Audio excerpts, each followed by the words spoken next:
Right, I'm recording locally.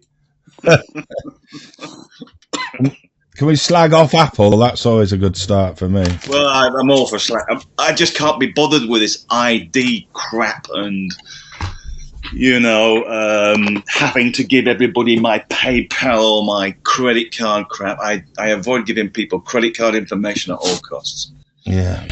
Well, it's like these days. Everybody wants to. I do. I can certainly notice certain websites, courses, connections, and I notice now 24 hours later I'm getting junk emails. Yeah.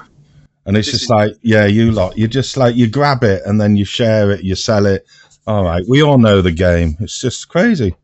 It is very frustrating though after a while. I mean, you just get to a point where you're going like, I've spent a couple of times where I've gone through absolutely everything and deleted everybody, that anybody that sends me junk mail gets deleted. And then going online and you go like, just Google your name and find out what companies have got your information. There used to be a thing called Frog TV. I don't know where they sprung up from and they disappeared. But I remember doing a takedown on them. I mean, I don't know how many takedowns I've done. Loads. Takedown. That sounds strong. What Yeah. It's worth doing. I mean, it's just a very simple. It's a legitimate letter. I'll send it to you. I use it. I had the same thing with Film Hub. Something went on Film Hub. I didn't put it there. I wasn't getting any money for it. I don't care whether anybody sees it or not. I'm really not interested, and if somebody made 30 cents out of it, well, fair enough. But it was still not me that got it. Yeah.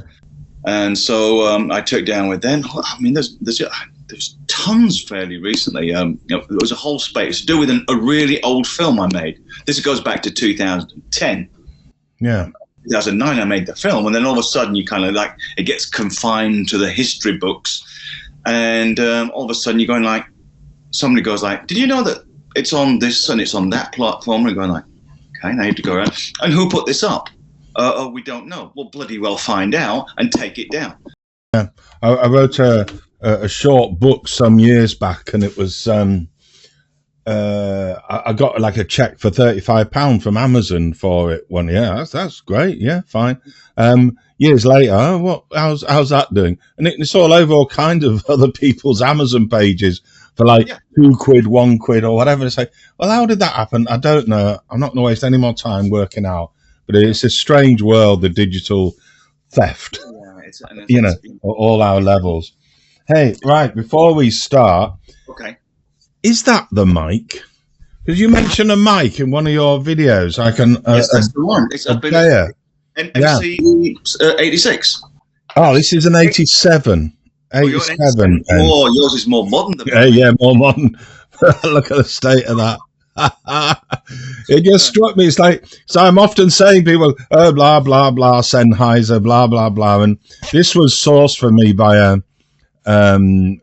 company I used to work for, a friend, a video, and his father ran a recording studio. He sourced it for me, cheaper than the Sennheisers at the time. I just didn't like the hiss of the Sennheiser. It was so lively and vibrant. This just goes bump, quiet, bump. From the old tape recording, the real analog stuff, Sennheiser had a higher top end.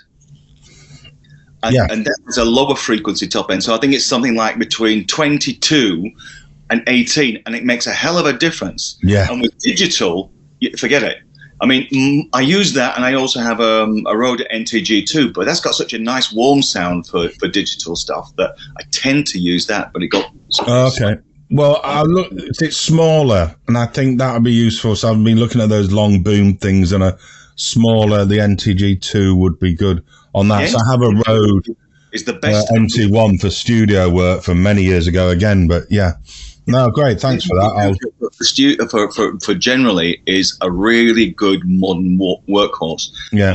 And I've tried it against the 3 and the 4, and I still find it the better mic. Great. That's good news. I will get one of them next time. You pick them up. You should be able to pick them up for less than 150 quid, I would think. Yeah. Yeah, absolutely. Great. Okay. Is it Anthony or Tony? It's Anthony. Anthony. Thanks a lot. And you're in Hull, aren't you? I'm in Hull, yeah, and you hail from Bradford, which for other people is about 100 miles away into West Yorkshire, and we're East Yorkshire and all that kind of thing. So, yeah, very nice, very nice. Oh, city of culture, aren't you, Bradford? Yeah, this coming. Yeah, I really don't know how that happened. Last time I went, it was closed. They did a really good bid and won it, legitimately so. I thought I did a movie on the old city of culture when we had it here in Hull, so I was watching the bidding quite closely. And in fact, they're having a proper conference today, or is it next week, on the legacy factor. So that's what didn't happen in Hull, and provoked my wish to make a film and get that film out, and my total disregard from the powers that be in the city, because it was just wrong. You know, there was just people flooded in from the outside to run our city culture, and then woof, off they went again with all the money and no legacy whatsoever. And our artists and filmmakers didn't get a look in. Concerns about that with Bradford, because it has a level of corruption running through that council that the devil himself would be proud of. Yeah. Well, I think we got the same kind of isolated north thing here. So yeah, not that I'm saying that anybody, don't sue me. I can't bother to fight you anymore. Anyway, yeah, cool. We're not going the same thing, but we could if we wanted to, just because we could be spiteful. Yeah, takedown. That's a good name for something, isn't it? Takedown. We should takedowns. Yeah. The final takedown. Sorry? The final takedown. Oh. Yeah. Could be a new rock song. The electronic version. Right then, we're here to discuss No Crew filmmaking. You have done the most ridiculous thing I've ever seen. You're even acting in it. I mean, I never thought we could go that far with No Crew. I thought No Crew's good. It's all digital, it's tech, it's knowing your craft and your old skills, and it suits us older people. We've got a range of different things that we've done. So I think, and the digital's so good, you can fix it in the mix now. I think, you used to moan about that, but you can pretty much get away with it, and AI is only going to improve that. Yeah. But hey, you don't then go in front of the camera like you have, Anthony. What on earth? If you do watch some of the series, watch some of the outtakes, because there's a few moments when I start actually berating myself for endless amounts of stupidity, forgetting either to put the zoom on, or the camera on, or or by the time I got round to putting everything on at the same time, the key lights at the back have gone out because the batteries have dropped, and it's like it's a relentless selection of swear words that I've blotted out with guns, whips, knives, and anything else I could come across.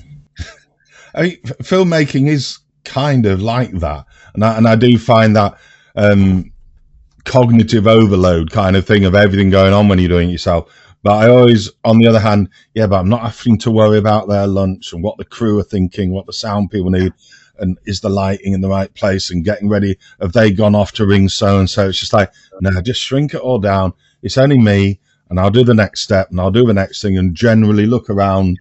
And like you say, you listed a few.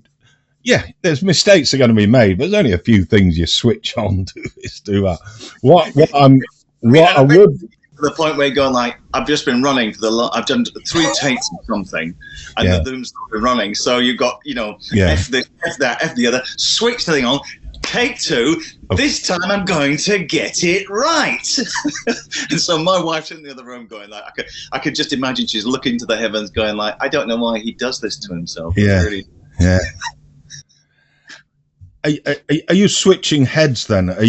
How have you gone from like all of that, which filmmaking, it's very creative in the camera, and you're thinking of a lot of things and what you're doing language wise, whatever, or you're working off the plan, you've done all that prior, blah, blah, blah. But being in front of the camera, did you have to switch heads a lot to then go into a performance, into a different place and just find center, I don't know, find the light, find your centering, find the character? Business a very, very, very long time. So it's gone really quiet. Sorry, what was that, Anthony? I've been in the business a very long time, like yourself, and so I've covered it. I trained as an actor.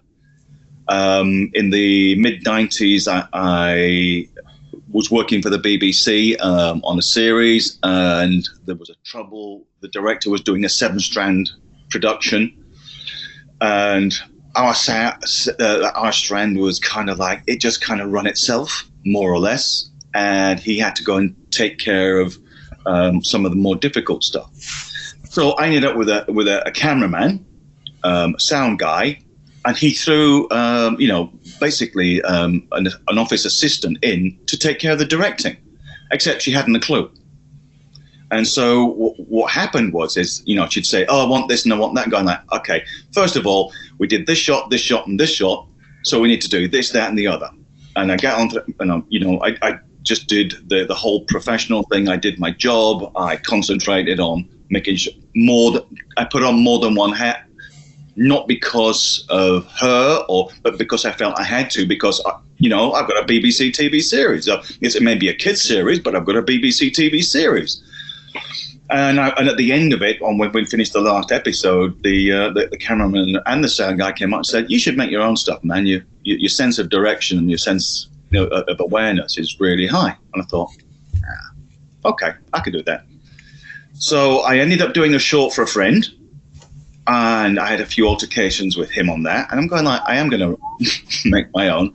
So I started going to the actors' workshop in London to do this script writing course with a guy called David Mowat. I don't even know he's still alive, but he was great. And the way he broke writing down was really helpful. So based on what they call nodal work, I started spending a lot of time, as you do being a Yorkshireman, in a bar, watching people and writing their conversations down. And I've created this amalgam, which became a short film, which kind of disappeared, called The One We Came In For. And so we had like 3 strands of small, short conversations interlinked. And that was the first thing I directed. And I just did myself a walkthrough part on that. So you're saying like your direction came out of your acting skill, but also the acting experience and the set experience. So it was always built in, the acting first, and then you added this gubbins of people messing it up around you. We all like to say like that. I mean, and the thing is that then I started working on crews for people, and because I'd done a little bit of sound work in the past as a musician, so I got my sound skills together. I also did photography from when I was a kid, and then I had a studio for a while. So I was, au fait with working with tungsten and flash and all kinds of lights. Yeah. And then the directing just developed. And then eventually when the Canon came out, the first mini DV camera, made some good money on commercials. So I bought one of them and started shooting the shit out of everything. So, I developed a whole round set of skills. The writing developed and kept developing, and then I started writing a lot for corporate stuff. So companies ranging from Nokia onwards. And so it all became all part of the same, like sphere. It was all wrapped into one. And with this, the first thing I made that was really important to me was having the clarity within the script as a shooting script, so that every aspect, every separation, I could just deal with a chunk, or for one better word, it should be said a scene, but it's not a scene, it's a chunk. So this is the chunk, this is the bit to camera, this is in the wide, it's in the mid, it's in the close-up. Concentrate on that, do that, stop. Do the next bit. Because if you've got an overall vision like yourself, when you've done a lot of editing, you're like, I know how this will work. And so I made it as simple for myself as possible so that mistakes happen. You're absolutely right. And, that's the biggest or the best part of being on your own is that you make a complete gubbins of the whole thing. And you can go like, well, there's only one person to blame. I don't have to blame anybody. I can't get angry about anything. Just put it right. Yeah. So instead of it taking me, say, 4 hours to shoot, it takes me 5. And you can deal with that because the one thing I hate from a lot of productions that I've ever been in, and especially, well-paid ones, where they waste people's time. And fair enough, you're on there and you're booked for a 10-hour day. But it really is no good. I did a film in Dusseldorf some time ago. It was only a small role, smallish couple of scenes at the end. But I was on set, ready to go at 6 o'clock.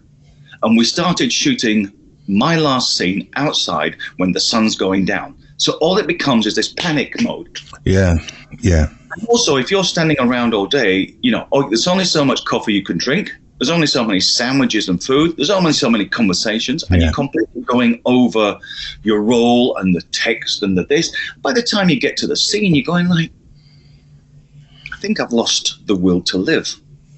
That's exactly what I felt on sets and doing work. And I haven't done as much drama sort of set work as well. It's been very just sort of almost watching roles and then making films and having my crew around me. And these things, I should do just do without that system.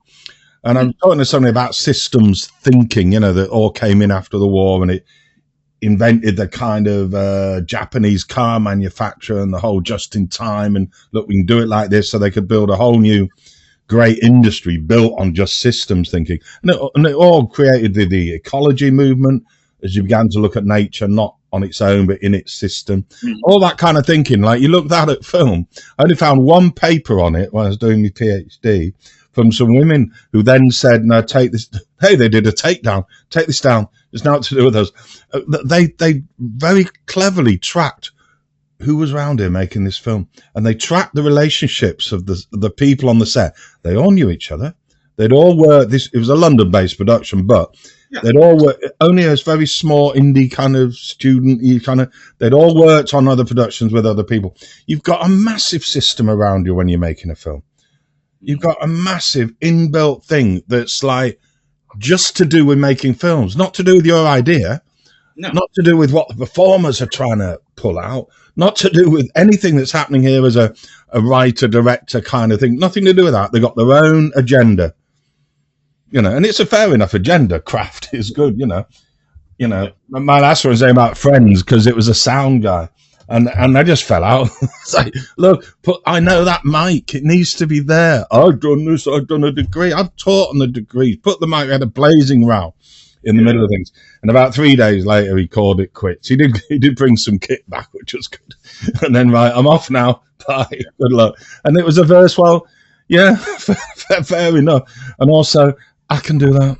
It doesn't matter. I can figure this out. And when you do realize you can place mics, you can get them ready, and then there's just you and these people. And all the time you're doing that, you're talking about the film. So I imagine you maybe had something like that going on in your head. You've got it blocked out. So this is going to work for this production. You're going to do that, and then you can just concentrate on doing it. And that must have been absolutely great. But, all right, here's the but. It's very fun because, you know, like you say, you have the setup. So what I tend to do is the day before I do the rig in my living room. So I set up the black backdrop, set up the lights, set up the sound, do a quick test and leave it, then go and have a couple of beers and check my script and check my shooting schedule. And I'm always looking at, I pretty well shoot chronologically. And tend to work wide, mid, close. So there may be, say, a couple of pages of script, and it'll have 3 wides, two mids, 1 closer.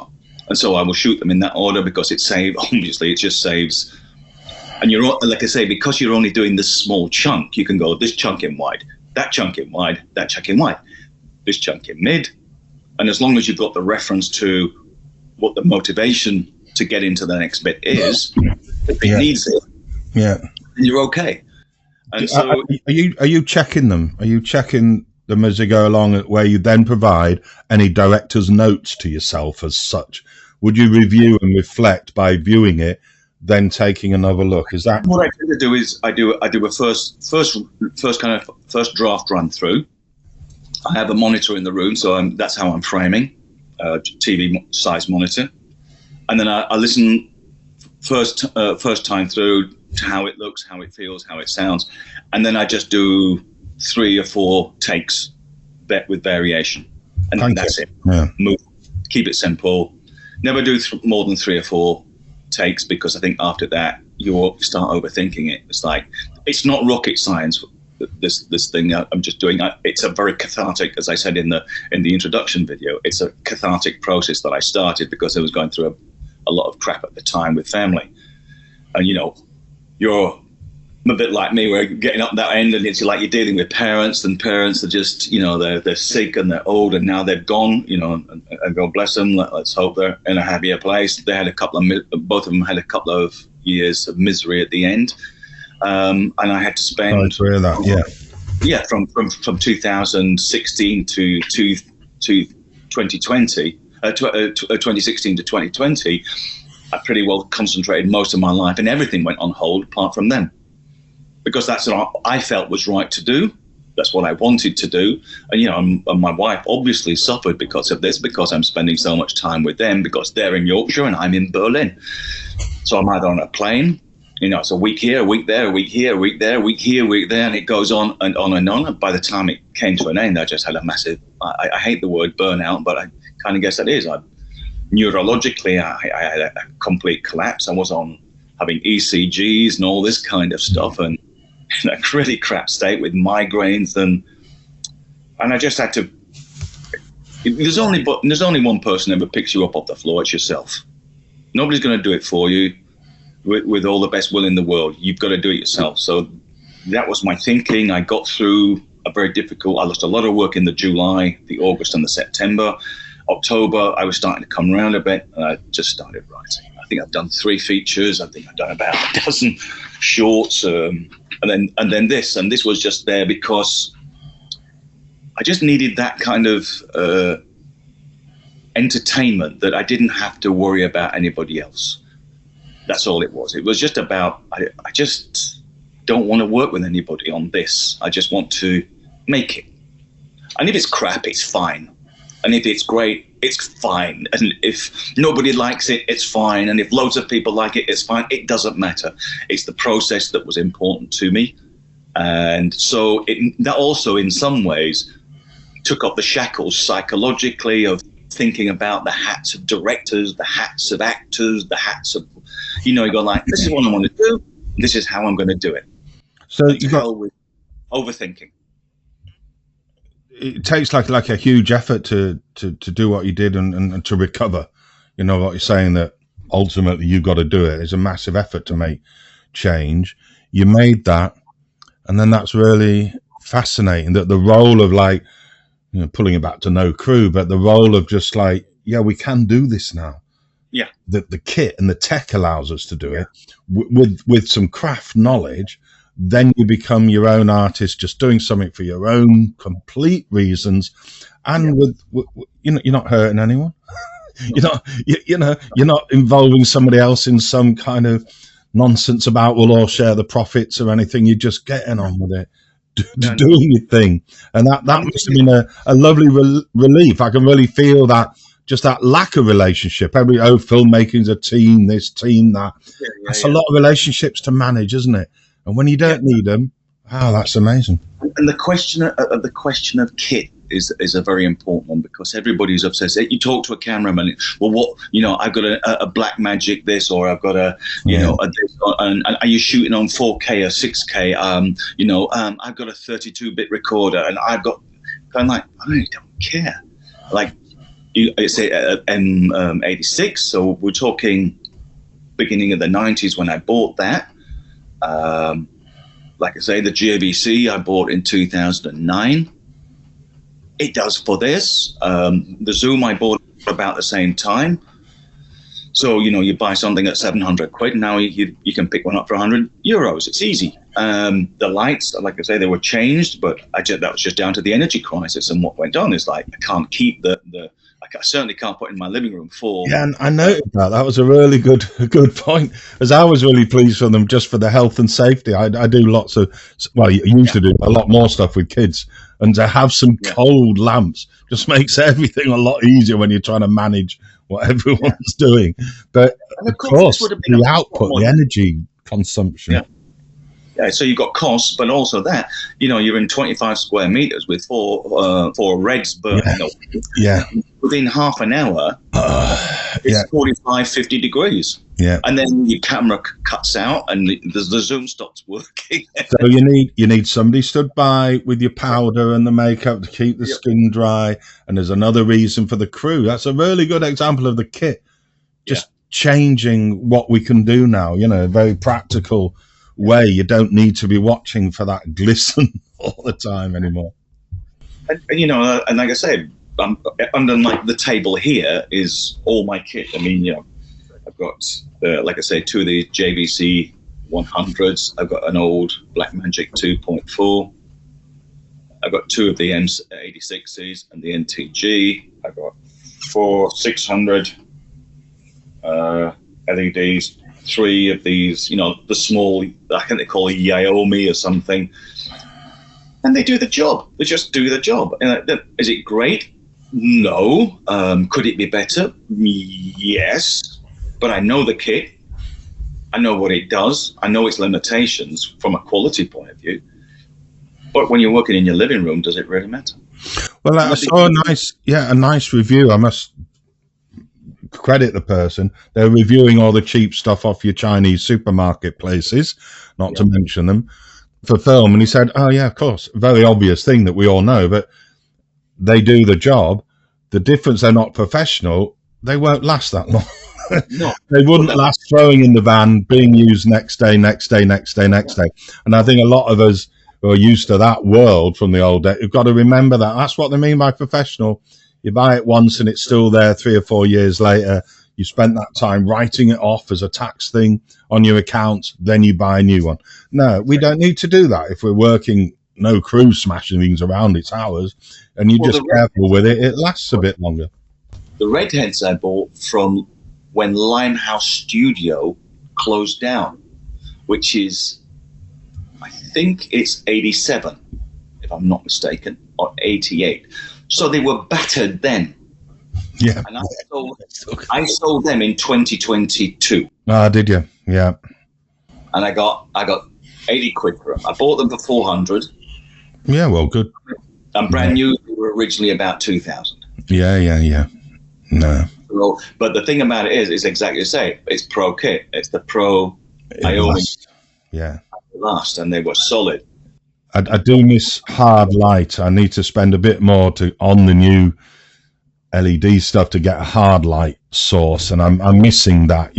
All well and good soft light, but a friend of mine is using Gotex. They're quite cheap, but they're very powerful. It's called Gotex. He's been using them, and as a directional, they seem to be pretty good. I was thinking about maybe one of them. Right. I made a note. Nice one. So, are you more of an artist when making the film by yourself? You talked about catharsis. It had a really personal reason for you to be in those rooms and making that film, doing your process and all of that. Did you think, like, on your next one, you'll take that? Will you do no crew again for a start? Will you do this again and be in front and work it? Because you got no improvisation in this, have you? It's a very organized, this is what we're doing. You've got punchlines to deliver. There's a script evolving over episodes. It's all under control. Would you go again then? Yeah, that has to be control. Because if that unravels, then everything unravels. Yeah. You know yourself. That's just the way it goes. Will I do anything else? I don't know. I mean, like I said, there's so much in the household exits, so whether I really want to do another 13 episodes. But if it goes okay, maybe I do. If there's nothing, I think you did put a number on it. I think, was it hundreds of household hacks available? I have got so many listed. I've got a wonderful one that you can do with your lemons. Now then, that should go in there somewhere. Everybody should play with their lemons every now and then. So that was one that was missing, and playing and a couple of tricks with nanas. Lord knows I've worked with a few of them as well. Yeah. So They sound good for memes. Were you thinking of that while you were doing it? The whole everything's so short now, and your TikTok lengths and everything. It's a weird world. And this fits. This would be good for that. Good for TikTok. I'm not a big fan of TikTok as a medium. So I have to think about it. What I thought I would do is make sure I've got everything uploaded, everything done, and then have a consider as to whether it works. Everybody says that the 5-minute length for TikTok is really good. I don't know, because I don't do it. All I see is what left-wing, crazy blue-haired people scream into microphones are doing, and I go like, I don't know whether it's an area that bothered about. But it may well be interesting to do that, and then you're changing the format to this, aren't you? So, I've had to do that for clients, and it's like, no, I'm not doing it. No, I'm not doing it. That's just all right.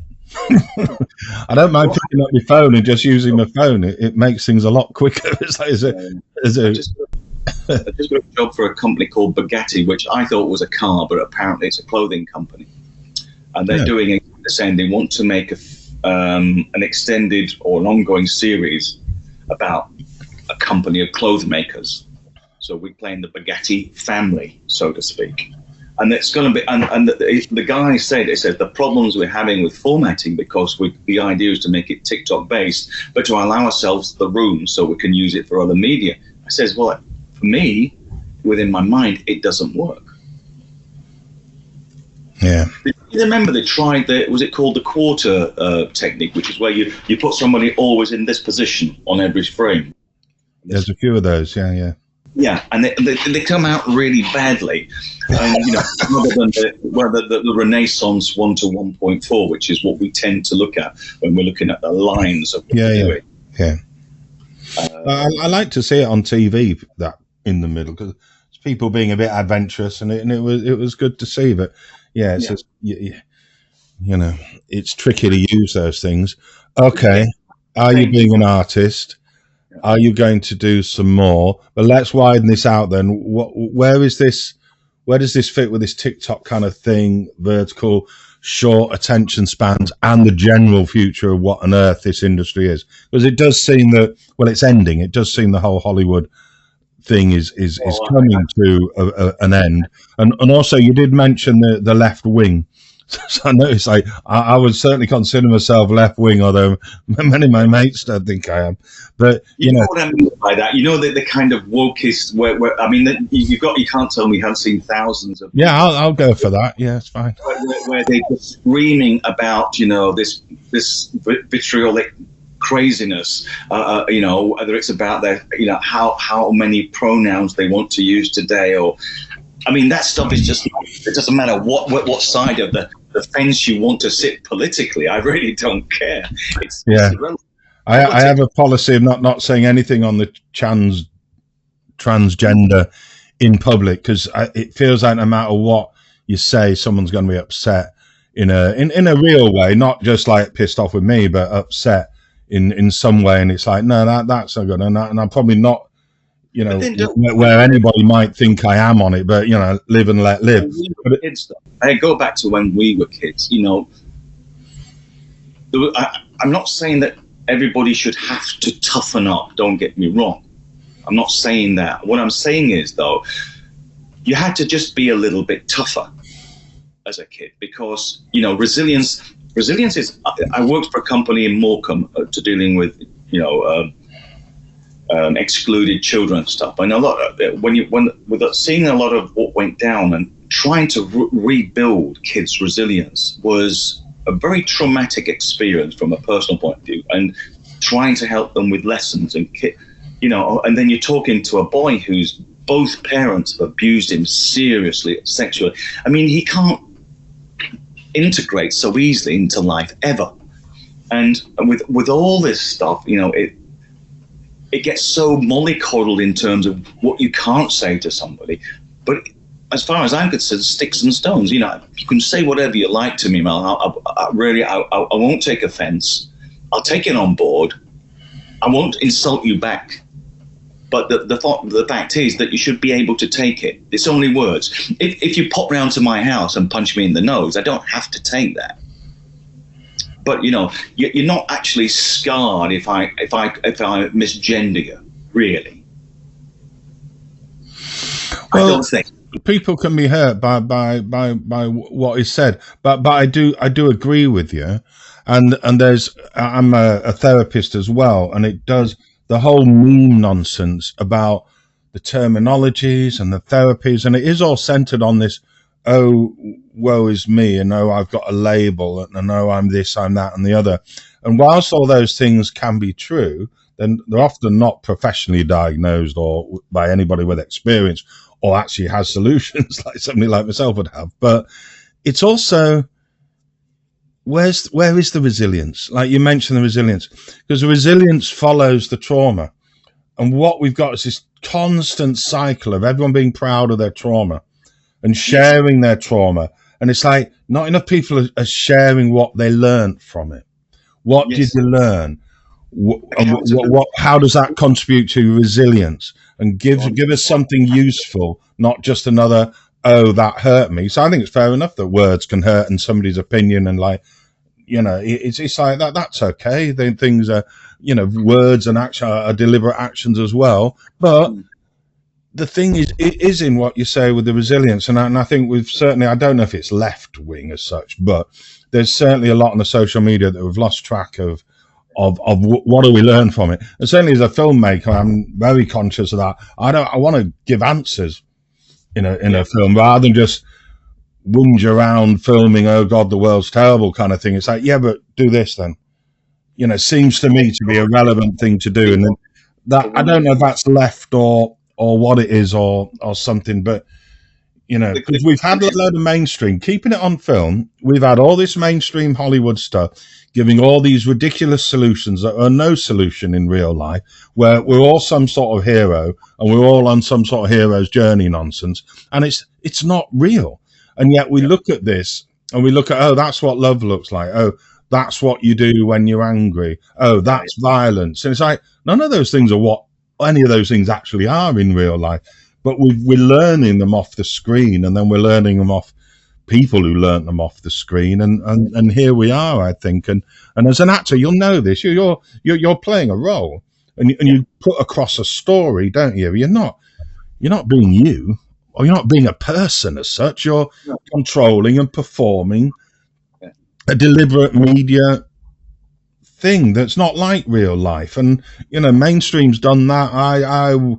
For me, my lefty wokeness, I'm looking for film to kind of, come on, it's easier to capture people now, not actors, not a performance. I mean, acting is fantastic. Performers, it's just lovely. And then the whole thing is like, whoa, and it's brilliant. And working with actors is often better than non-actors, because an actor will do it again and just slightly tweak what they've done. It's like how I get there is sort of different, but the skill is fantastic. But we're still capturing a performance. We're not capturing people. That must bother you, right wing, left wing, or whatever, in terms of what Hollywood does, is giving us a view of the world that's just wrong. Anything there with your making? And I mean, and again, you're back to this point. We're so bombarded by this little screen that pumps out all this essentially propagandist material filtered to suit a narrative that's the company that runs it.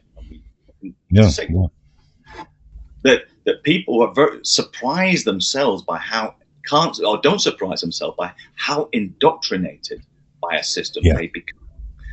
And so the object of the exercise from what you do within your filmmaking world, or I do in mine, is to sort out the narrative from what's actually being said.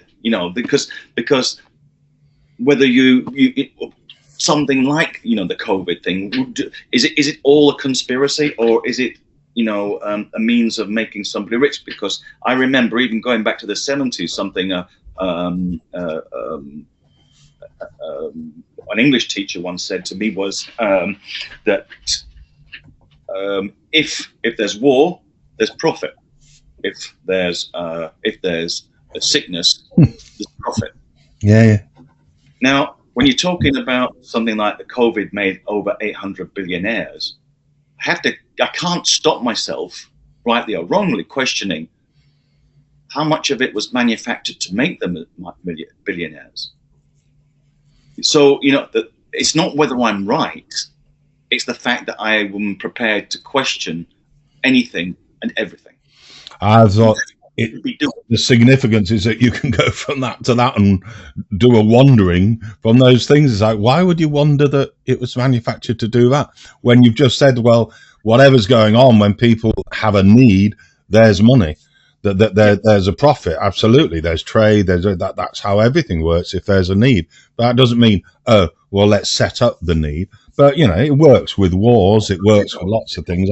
I don't see it working with escape viruses and things like that. I missed that. By the several wars that have been set up by the US in order to claim a country and take over the bank, which is the yeah, this is without question. It's the playbook, isn't it? It's the empirical empire. We've all been doing it, and the world's got to balance out. Now, I just want to pull back before you. I don't want to get on anyone's list. No, that's not. Yeah. But yeah. You said sort out the narrative and what is being said, and that's like, whoa, because I'm a big anti-narrative person. That's why nobody watches my films, right? They're just like, where's the story? And yeah, I'm always working with story all the time, you know, and trying to pull that thing out, and then trying to get the difference between our stories as people and then our stories on the screen, or our stories in that sense, and also trying cinema to be cinema, not a vehicle for literature. So when you say sort out the narrative from what's being said, I'm like, oh, that's really, I like that from where I am. And it's maybe a different point from what you mentioned about the actors kind of working within a narrative, aren't you? The filmmaker's working within a narrative. You're developing beginning, middle, and end. Quite semantic. How you're dealing with the word narrative, aren't you? Are you talking about a political narrative? Are you talking about a storybook narrative? But what I'm also essentially talking is about, I do not like films that preach to me in their story. The story may be good, but it's still a preaching, it's a moralizing, and there's nothing wrong necessarily with the moral, but it's how it's done and the way it's pitched in order to convey the narrative that they want to portray. Can't they do that? So making a film, aren't you doing that with? Of course they can. Everybody can do that, and with your gangster household, it's kind of hacks. It's like you've got something to say. You're saying it, but yeah. I can on a level agree with that. I think what am I trying to say? The point I'm making is there is a joy, and humankind has been built up on stories, on legend, on lore of what has been passed down through the ages. And this is the interesting stuff. Of course, we understand that the word legend doesn't necessarily mean the facts. It's an embellishment. Whatever it is, no matter how you look, history, somebody will add something to the story. That's yeah. But we do live in political times, and certainly more so, I think, in the last 20 years, maybe 20. You've got this policeman and say this girl talking outside, and all of a sudden you've written what they're saying, and it was a very interesting exercise. And it's, again, worth looking at. Whether you like it or you'll hate it is irrelevant. But it's interesting from the exercise point of view. And I suppose that one of the things that, like with this Gangster Household Hacks, it's an exercise in what you can do with what you've got, what you can do with yourself, and having been under pressure. The one thing I didn't want to do was put myself under pressure with cinematographer, sound guy. A mate came around the first couple of times, and so I wrote him in as a voice, just to press the buttons. But then when he couldn't make it, it was like, I said, no problem, mate. It's like, if you want to come round, you can come round, but you're working, so can't. And so I think it's just about when you're at this end, when you're at the bottom end of the stick, you are just to go out there and play with you, play with yourself. Sorry, I didn't mean that. I didn't quite mean it. Maybe, yeah. But you know what I mean. have a good play, sir. You know, there's nothing like playing with your toys. No, that didn't come out right either. But yeah, so, you know, and that was the whole premise of the whole thing. It's like, I did this character in Beyond Fury, which is a good film, and I had great fun with the team on that one. Great DOP, fun director, great director in Darren Wood. And I just love this character, this kind of like East End thug. And I thought, and we have this wonderful scene at the end where I get shot. I mean, this guy's got an Uzi or you know, semi-automatic, and he must pump me full of about 50 rounds. I had about 14 squids in my suit, so it was just blood. Absolutely, there is no way of surviving. And then one joke I put in about it, which is like you know, I nearly didn't survive, but I did, and thanks to some deep throat operations in a local whorehouse in Southampton, I come round. Sorry. So you know, it's my level of humor. It's just, you know, it's my humor. It's just me sitting there. Like I said at the thing, I'm just laughing at my own jokes. It's a very bad comedian. It's a good genre thing, though, isn't it? I mean, I love the British gangster genre we've got now. There's a lot of independent productions, and it's an interesting thing. You know, we might not have the kitchen sink drama, but we've got the British gangster. So I can see that connection and those fans enjoying what you've been doing here, because it is good fun, and it is. I get a thing of like, oh, is it sort of like anti-woke or whatever? But it's not. I don't think it's bothering anybody, is it? It's of its ilk that you kind of like, and I'd like to see more, you know, and keep going with it, and hope that there's enough. And there's an episode on pronouns. Look forward to it. Episodes 5 and 8. So if you don't do anything, watch them. But again, you're right. I mean, I'm not against anybody who wants to be woke or left wing or right wing or any wing. And if you want a conversation about it, I'm open to it. It doesn't make you right and me wrong, and it doesn't make me right and you wrong. I mean, if you're doing that, I mean, the political landscape, if you just talk about that, it's so complicated. And we can sit there in our armchairs. It's a bit like going on like, well, Gareth Southgate was a shit manager, wasn't he? He was rubbish. Well, so what did you do while he was running England? Were you helping the team and improving methodology within their game plan, or what? And then you can take it on the other side. Well, he achieved nothing. Okay, so there's two valid points to this. You haven't any clue on an idea, and he actually achieved more than any other person apart from Sir Alf Ramsey. It doesn't matter. It's just an interesting conversation. Surely it's not something that we need to get heated about and fall out about. And this is one of, you know, my premises. It's like, I'm open to a discussion about anything, and I don't know everything about everything. And I'm always open to learn something from anybody, whatever they're.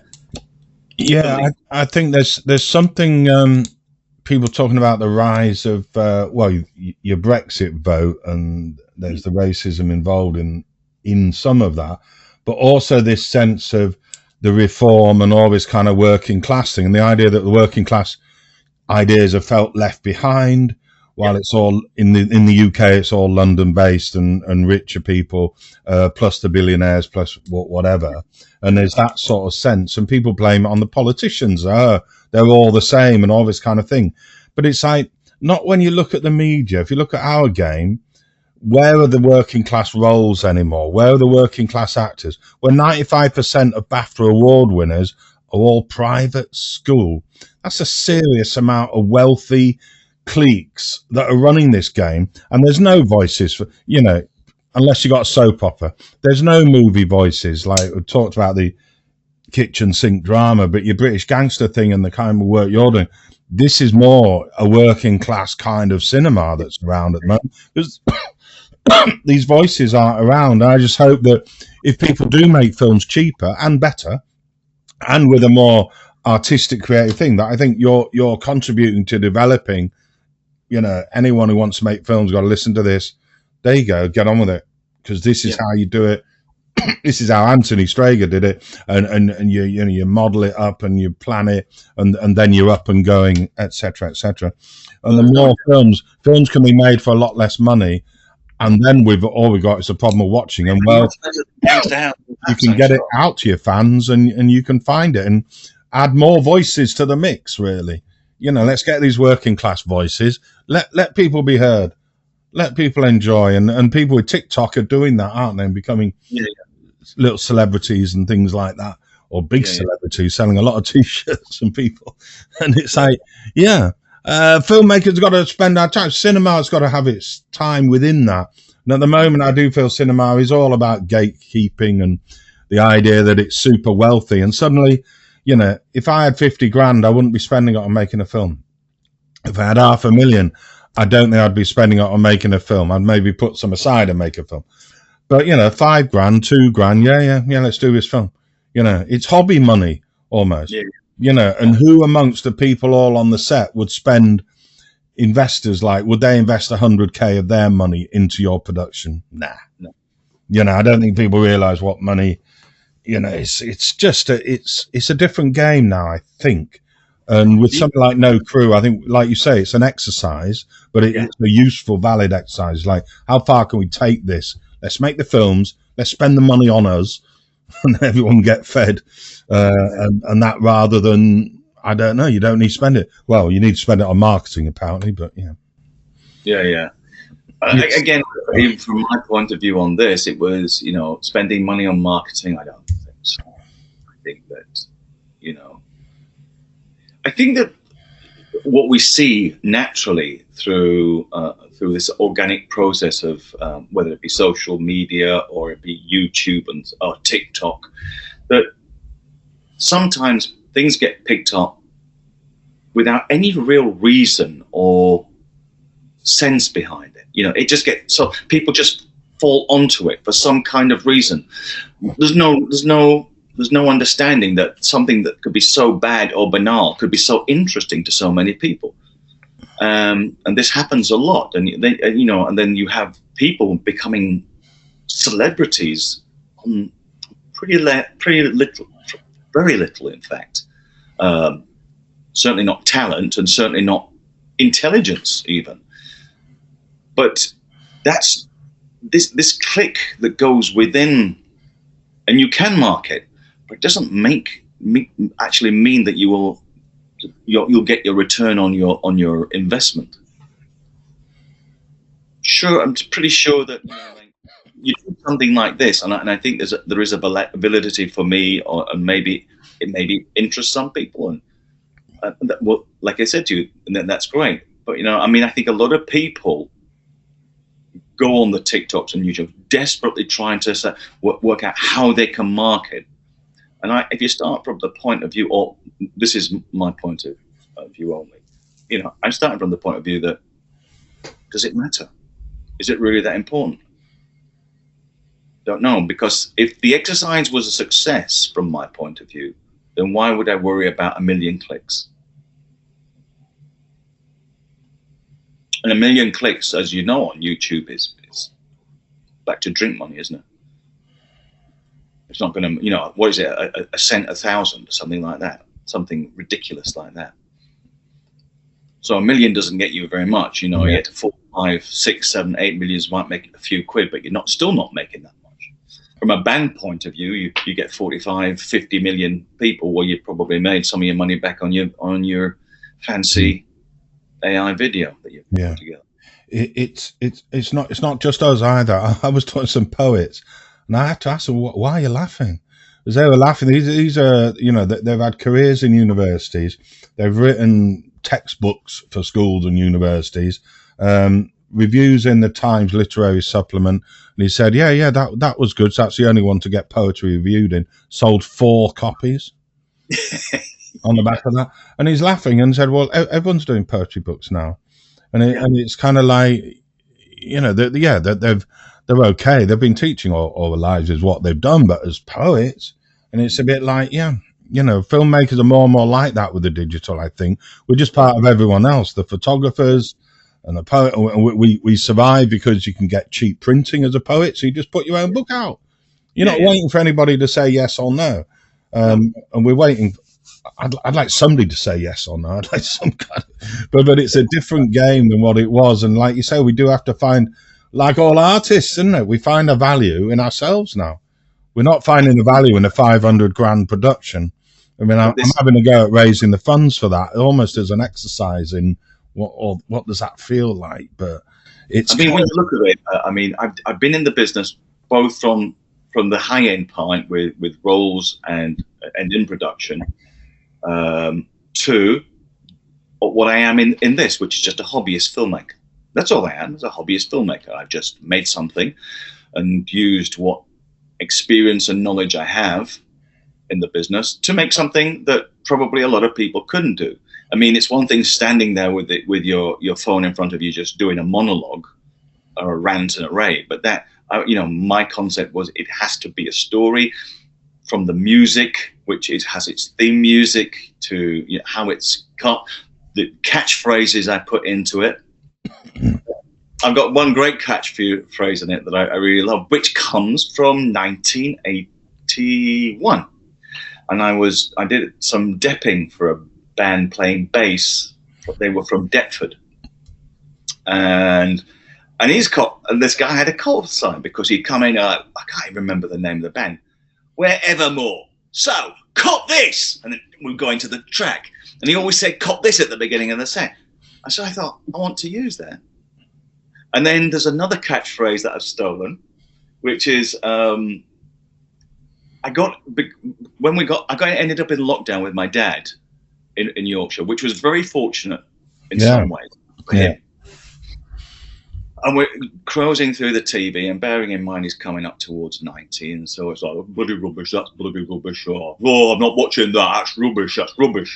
Anyway, we came across it. It was the first episode of AEW Wrestling, Dynamite or whatever it was.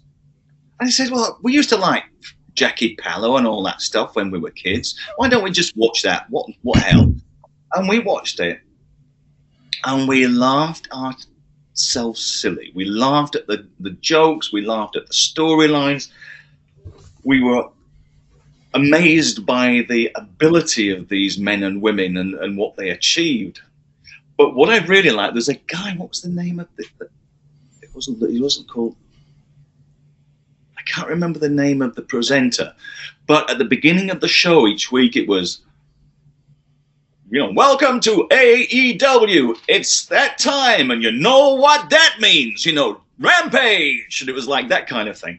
And I just like, it's that time. So the call to action is, do the intro bit, and then you go like, right, so it's that time, and you know what that means. Then go into the title of, how to make your laundry softer. Nice. Yeah. It's just an amalgamation of all these collections of things. My dad's old good jokes from way back when, and so this character, and it's just like, that's just what made it fun. That's what made the writing fun, anyway. Yeah, you remind me, it's fun, isn't it?